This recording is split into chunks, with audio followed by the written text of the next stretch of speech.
Good afternoon, good evening, and welcome to Funny Like a Clown podcast. I am your host, Dennis Wirth, coming out of you, Gardner, a little town out of Boston, G Vegas, baby, and I may have the biggest podcast going on in Gardner, Massachusetts, because I'm probably the only podcast going on in Gardner, Massachusetts. But hey, we're outside of Boston, a lot of podcasts going on. It's fun. Each week the numbers keep growing, folks, and I want to thank the listeners for that, because you're the one who make it happen. This is episode 22, April 1st. No, it's April 29th, not April 1st. April Fool, April 1st, I got you. It's April 29th, 2019. We're here to talk about Bob Newhart and his impressive career. As always, Funny Like a Clown podcast is brought to you by G Vegas Buffalo Sauce for the spicy, sweet, savory taste of game time. There's only one G Vegas available at gvegas.webs.com. And we're going to have a big backyard barbecue cook-off in Gardner coming up, sponsored by G Vegas this summer, so hope to see you there. But to talk about Bob Newhart, I have on the phone local comedian Bryan Keith. Bryan, welcome to the show. Well, thanks for having me, Dennis. I appreciate you being on. You're also out of Gardner, so you're another G Vegas guy. So what makes you such a big fan of Bob Newhart? Well, Bob Newhart is, I look at comedy in two different genres. Post-'80s and pre-'80s. I'm more of a guy who likes the old-type school comics. Then you've seen my act. Well, you've seen my act. It was a different time back then, for sure. Yeah, several times. But he's the classic deadpan comic. Right. He can express himself with clean, no vulgarity, plus his telephone conversations are some of the best legendary that's ever been done. What? So I mean, you're a big fan of his stand-up comedy, obviously. What was one of the favorite routines that he's ever done that's your favorite? Well, there's plenty of them. I like the one with the security guard. Night security guard at the Empire State Building when King Kong shows up. And he has to call his boss to see how he should go about it, because there's nothing in the manual that says anything about giant apes. How do I handle this situation, right? But he has thousands of them. He does the Madison Avenue trying to promote Abe Lincoln doing the Gettysburg Address, and he just takes the obscure, and makes it something that everybody can relate to. Sure, I guess they call it timeless comedy because you could listen to his albums nowadays and laugh just as hard.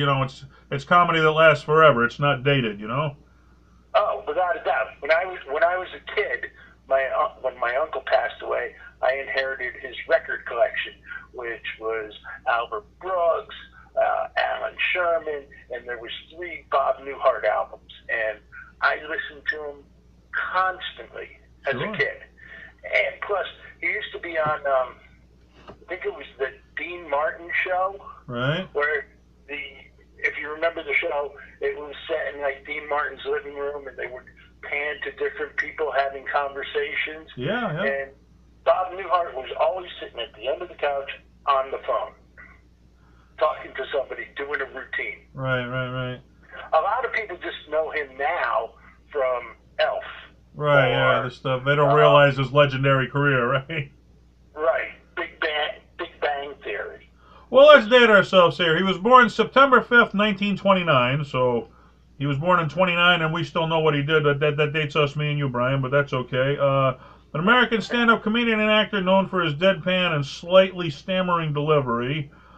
He came to prominence in 1960 with his album of comedic monologues, The Button-Down Mind of Bob Newhart, which became a worldwide bestseller. It reached number 1 on Billboard charts and was the 20th best-selling comedy album of all time.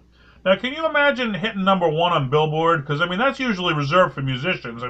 He's in there with the Beatles and the Stones, and you got a comedy album going to number 1.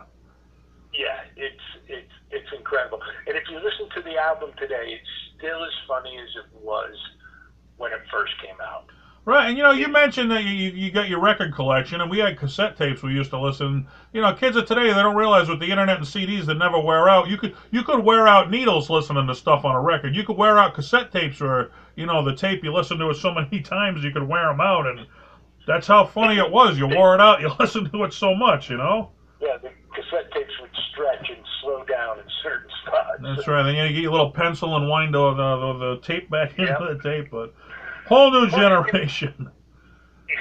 Yeah, we're dating ourselves now. All right, so now as if that isn't impressive enough to reach #1 on Billboard, 20th best-selling comedy album in history, his follow-up album, The Button-Down Mind Strikes Back, was also a huge success. And his actual first and second albums, right, he held the #1 and 2 spots simultaneously with both albums on Billboard charts. Can you imagine two different comedy albums holding the #1 and 2 spot at the same time? Yeah, you never get that anymore. I mean, Michael Jackson, I don't even think pulled off something like that as big as he is. And this is a comedy album, which, I mean, nowadays you wouldn't see comedy albums in with the musicians, artists, you know, because... Right. Plus, I mean, the writing was so good, and like you said, his deadpan delivery, you know, never seemed to get flustered about anything. Always worked clean. You know, and his TV shows were fantastic. Yeah, they say it's a lot harder to work clean than it is to work dirty. Because I mean, if you work clean, you add a few swears and automatically it's dirty. But I mean, it's tougher to come up with a clean routine in comedy. Oh, without a doubt. But you know, what other comic do you know that has had a drinking game dedicated to him? You never know what life's going to throw at you, do you, Brian? When you know. The Bob Newhart show, every time somebody said, "Hi, Bob," you had to take a shot. Really? Yeah. Oh, yeah. It was that show was the first one, the Bob Newhart show, where he played the psychiatrist in Chicago. All right. Well, that was actually he later went on to acting after his comedy career, playing Chicago psychologist Dr. Robert Hartley on the Bob Newhart show, and that was during the '70s. What do you remember most about that show? Well, just. Sorry.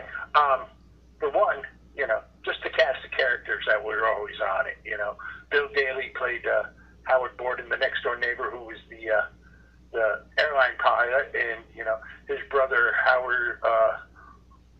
Howard Gordon Borden, which. So the names, and Marshall Wallace was on that show, and Suzanne Plachette was on that show, plus the patients that would come in. It revolved around, you know, The Office. Marshall Wallace played the receptionist. The cast all knew their parts. Nobody tried to overstep anybody. It was a good mix, and you don't always get a good mix. You can throw a lot of talent together, sometimes not get a good mix, but I mean, they hit something special there. Oh, without a doubt, because he, even though it was the Bob Newhart show, he was not the central main character. He was almost like a player in the ensemble cast, as opposed to being the star of the show. And it always involved telephone conversation in his office with somebody. And the best thing that I liked about it is that every show ended with him in bed with Suzanne Plachette talking about the dead. Right. And that's how it would end. And later on, when he had the Newhart show, you know, the one where he played the... well, that brings us, then he went on to play Vermont innkeeper Dick Loudon in the 1980s series Newhart. And and I think I know what you're referring to. The final episode, they did the Dallas throwback where it was all a dream and he woke up in bed with the previous show. Yeah, that is like one of the best endings to a comedy series. Right, because that was the old Dallas thing where Dallas, where, what was it, Bobby Ewing had died and they needed to bring him back to the show, and they brought him back by saying it was all a dream, and he kind of copied that ending. Yeah, it was all a dream, the whole series, right? Yeah, it was, but he's one of those guys that everybody seems to like. Sure, I mean, you know what I mean? When you can play clean, you're not going to offend anybody. That's one of the things, you know, if you can work clean in comedy, you work more because you're not offending anybody. And he went down that route, and everybody could like him because he wasn't offensive to anybody. Where if you do offensive material, you may kill it with a certain crowd, but you're alienating another crowd. You don't appeal to everybody. Right, when you look at his peers, Don Rickles, Joan Rivers, Phyllis Diller, Dean Martin. You know, he was totally different than everybody else. Those are the legends right there, right, going way back. Yeah. But, I remember most about that show was, remember Larry, Daryl, and Daryl? I'm Larry, this is Yes. my brother Daryl, this is my other brother Daryl. I thought that Yeah. was just a funny addition to a show. But that brings us to the 80s, which was It more was our time. also, like, he wasn't the star. He was one of the cast, part right? of the Yeah. cast. He didn't try to. You know, a lot of it revolved around Larry, Daryl, and Daryl, and Tom Poston, who played the handyman. A lot of the guests who came to the end, right? He was just kind of, not background, but just threw in lines here and there. The show seemed to revolve around the other characters, and he was just there. And he played off them, right? Right, guide them. So, no, I mean, that was probably the peak of his career. Then after that, during the 90s, he had a couple of short-lived sitcoms. In the 90s, he had one called Bob and another one called George and Leo. Do you remember either one of those? Well, Bob, I think he played a cartoonist, which didn't last for long. Right. And George and Leo, I do believe, I think that's where Justin Bateman started. Really? I think. Justin Bateman from Silver Spoons. I remember he got his big break. Then he went on to do a bunch of movies. Yeah. Yeah, he went on to bigger things because he was in the Valerie show, which.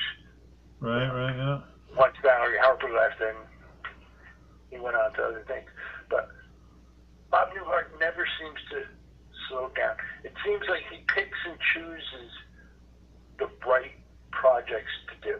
Well, you can say that about a few artists where no matter what they touch, it's always good because they're just that good. It doesn't matter what they do, you're going to get something out of it. There's no bad material involved. No, because the throwback, the old guys. You used to watch him. He'd sit on Johnny Carson. They could have like a 20-minute conversation, and it's hilarious. But it's a conversation. It's not shtick. Right. A lot of. And there's some fantastic. They knew how to keep you interested. But I like the old school stuff. I mean, that's where all the stuff. King. That's why we do what we do because they paved the road for us, Yeah, you try to emulate the guys that you idolize, right? And you grew up to and idolize without totally plagiarizing them. Yeah, without stealing their act, right? Yeah. Right, because Well, that's the highest honor. I mean, I'm a huge Sam Kinison fan. Everybody told me, well, you kind of sound like Sam Kinison. I take it as a compliment, not an insult. Like, well, hey, you're comparing me to him. I'm doing something right. Thanks, man. Exactly. Yeah. We all have to have some. I mean, everybody aspires to be somebody. Sure. Rodney Dangerfield is another one who's just amazing. That I'm big into one line, and I'm not a storyteller. Quick, that's quick, right? It's quick, simple, and easy. Yeah, but I mean, you got to write a lot more of them to fill up time. If you're doing a 30-minute set, you need a whole lot of one-liners to fill 30 minutes, where a story can take you, 5 or 10 minutes. Oh yeah, without a doubt. But let's see. After the sitcoms, he went on to do some movies. He was in Major. He played Major in the movie Catch-22. As you mentioned, he played Papa Elf in the Elf movie with Will Ferrell there. He was the voice of Walt Disney's The Rescuers and The Rescuers Down Under. A lot of the big actors, they get into the cartoons doing the voice thing. Do you think that's a safe way to go? Because kids go to see cartoons, they're going to be hits no matter what, pretty much, right? Right, yeah. But the whole thing with the cartoon thing is, as long as you have a recognizable voice, they're going to know who you are. Right. But I mean, a lot of who was it? I mean, I'm cruel. The Tool Time guy there. What's his name? Tim Allen. Tim Allen. Yeah, I mean, he was in Buzz and Woody there, Toy Stories, and even Ellen DeGeneres, A Fish Called Wanda. Seinfeld and the Bumblebee Story. But I mean, they've all gone on to do, not with Disney, but major. He was. Let's see. Bob Newhart was the librarian. Judson in The Librarian, which was a movie that went on to be on TV. He played the role in the movie and on TV. Then I guess, as you mentioned, this is where most people nowadays are going to remember him. In 2013, he did the first of 6 guest appearances on The Big Bang Theory as Professor Proton. And he actually received the Emmy Award in 2013 for Professor Proton. Now, what do you remember him from The Big Bang Theory? Well, unfortunately, I'm not a Big Bang Theory fan. So you don't remember much of it, okay. But I know, Sheldon wanted to kidnap him. Right, because that was one of Sheldon's favorite shows when he was Professor Proton. Yep. I guess he was the Bill Nye Science guy of his time. Oh? Hello, we with you? Oh, yeah. You're back. For a second. Oh, all right. No, I was saying Professor Proton, he was the Bill Nye Science guy of Sheldon's time, and there was one episode where they actually had Bob Newhart as Professor Proton, and they brought on the actual Bill Nye Science guy. They were together. But, I mean, they kind of opened it up to kids of today where otherwise they wouldn't have went back and listened to Bob Newhart's older stuff, and maybe seeing him on a show like that, they might have went back and saw what a legendary career he had. Right. Excuse me. Same with the movie Elf. Now, you know what he does in the movie, and you recognize the name. Now, especially with cable and TV Land and everything like that, you can go back and watch the old shows, and you can see why he is so popular, and why people emulate him, and why he's been able to do it for so long. Sure, that's the ultimate respect. I mean, tours. When the #1 show on television wants you to come on and be a special guest, I mean, that's just a tribute to the legend that you are in comedy. You know what I'm saying? Yeah, without a doubt. Geez, you just want the credit of working with the guy, you know? Yeah. So, let's see. In 1961, he won a Grammy for Album of the Year, and that was for one of his comedy albums. Now, nowadays in comedy, with YouTube and the internet, the comedy album's kind of gone a thing of the past because they can't make any money off them because everybody's sharing them for free. So what do you think the future of comedy is without having any comedy CDs anymore? A big groan. Big groan. I don't know. You know, they're even doing DVD specials. There I mean, are comics out there who work at it and work at their craft and have gotten where they are today because they put the time and the effort into people like Jim Gaffigan, Dave Attell, Sarah Silverman. You know, they've been working at this for years to get to the place now. A lot of the new guys and the new kids who are coming up, man, I feel like an old man. You and me both, brother.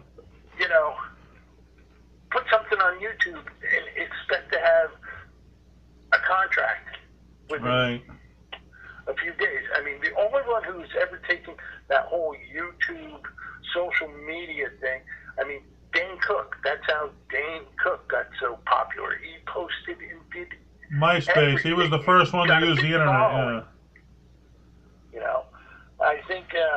But even now, I mean, comedians are putting out DVD specials, and I mean, they have to have somebody monitor the internet and knock down websites that are showing them for free because, I mean, they're not making any money off them. And Don Henley from the Eagles even said that they're going to start putting them out, using them as promotional tools. Not that they're going to make any money off it. That, you know, it's like a billboard sign. We're going to put on an album to advertise you coming to our concert, and that's why we're paying such ridiculous amounts to go to concerts now, because that's the only way they can make any money. They can't make them off comedy CDs anymore. Right, you can't make it off a CD because, like you said, if you like a good bit of somebody, you can just download that bit. For free, right? They don't make nothing off it, so that's a big change, and I think the comedy world that we have to deal with. Well, the advantage of it is that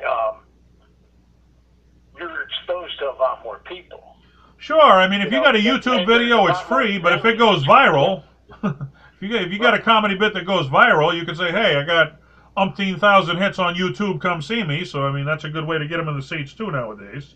Right, because back when, you know, when I started a long time ago, you know, there was none of that. You had to hustle to get on a show, do a show here, do a show there, show up here, guest spot here, guest spot there. Now you can put it out on the internet. Right, you didn't have the exposure back then. You really had to work hard to get a break, yeah.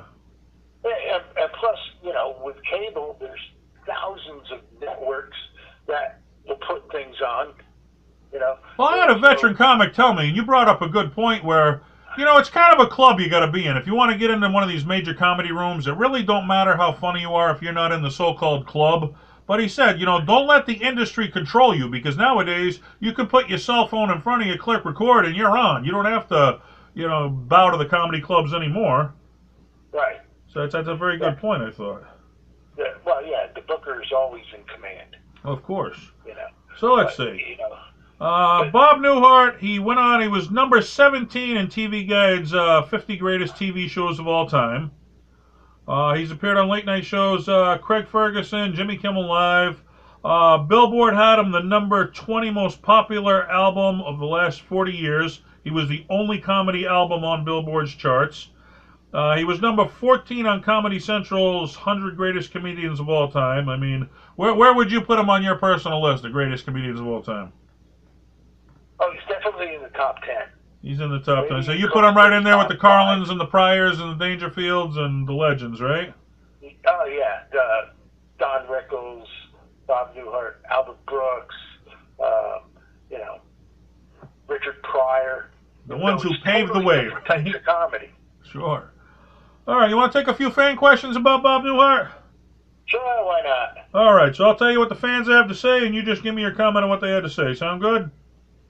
Excellent. All right, David Russell Brown writes in his phone conversations. What do you remember about his phone conversations? Well, the phone conversations, that's pretty much what made him. His shtick.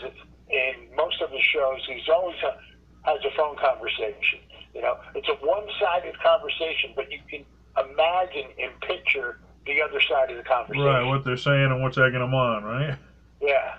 All right, Moo Davis writes in his office, oh my goodness, I love that frickin' show. But like you said, most of it revolved around his office, the whole show, right? Yeah.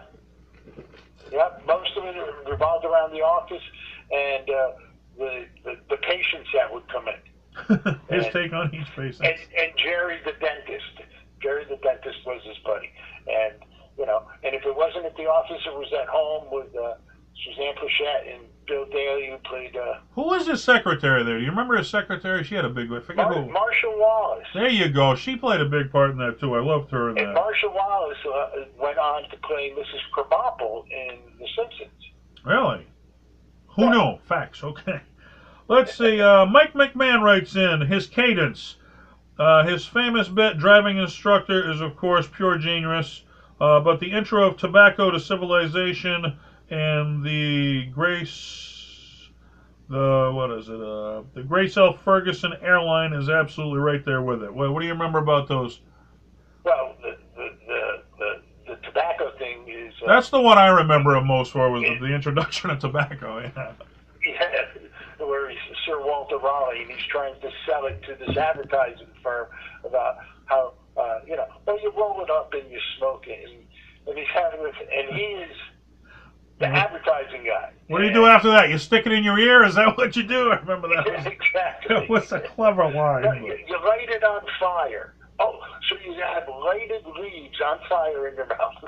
You remember the driving instructor one that he's talking about, or? Well, the driving instructor one I remember is where he's teaching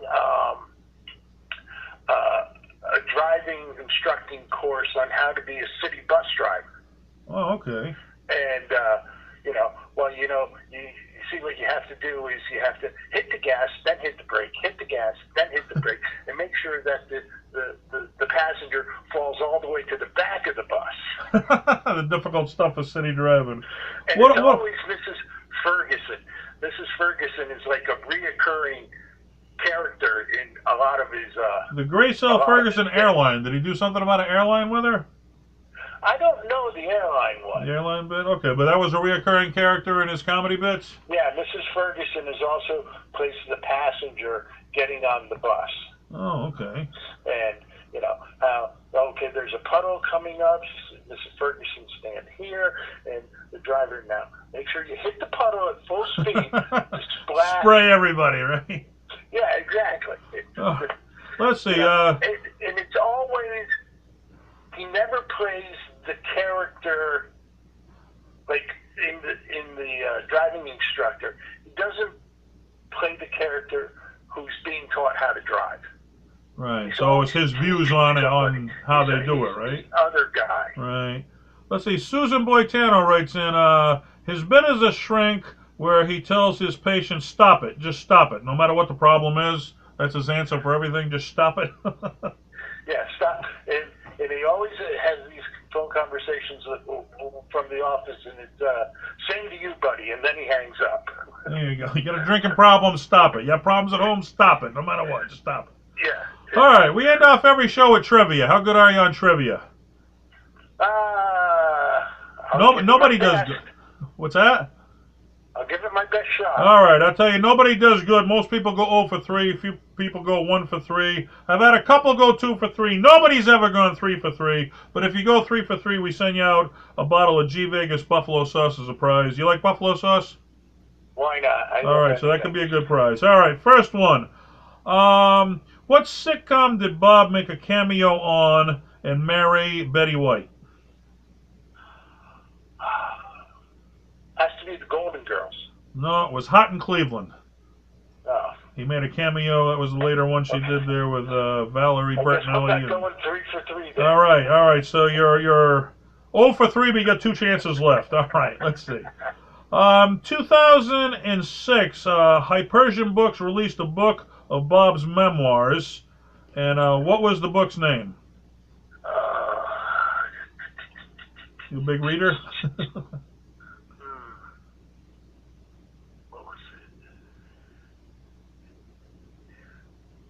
You're not Googling it, are you? Doing this. I should be doing this. I shouldn't even be doing this. It was close. You were very close on that one. All right. Last one. In 1996, what cartoon did he appear on? What cartoon? Yes, in 1996. Are you Googling these? No, I'm not. I'm on my phone.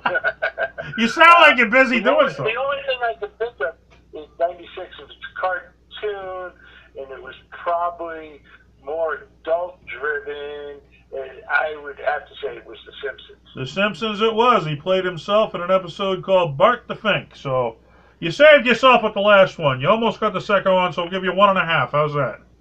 I'll take 1.5. There you go. All right, I want to thank you for being on Funny Like a Clown podcast. Before you go, you tell the listeners, as a fan of Bob Newhart, what would you want the listeners to know about him? Watch his show. Listen to what he says. Listen to how it's said. It's a totally different style of comedy. Nobody's doing it these days. He's one of the legends. It doesn't matter if you like stand-up comedy, you don't like stand-up comedy. It's just funny. And you can't deny when funny is funny. All right, you said it best. Legend. You got a legend. There's a reason you're a legend, because you're one of the best of all time. Brian, we'll catch you on the comedy circuit. Take care, okay? All right, thanks, Dennis. Have a good night. You too. Thanks for calling in. Bye-bye. See ya. Bye. All right, Bryan Keith right there on the legendary career of Bob Newhart. Just legend. I mean, to be in Billboard with the musicians of that time just tells you, and it was a different time back then. I'll tell you, it was just when comedy ruled the world, I guess you'd call it. He was at the top of the game when comedy ruled the world. I am Dennis Wirth. This is Funny Like a Clown podcast. Until the next episode, make yourself a legend. Do whatever you do. Love to do it in life, whether you make shoes or whether you paint driveways. You be the best at what you do, baby, because the best always wins. We'll see you next time. Good night.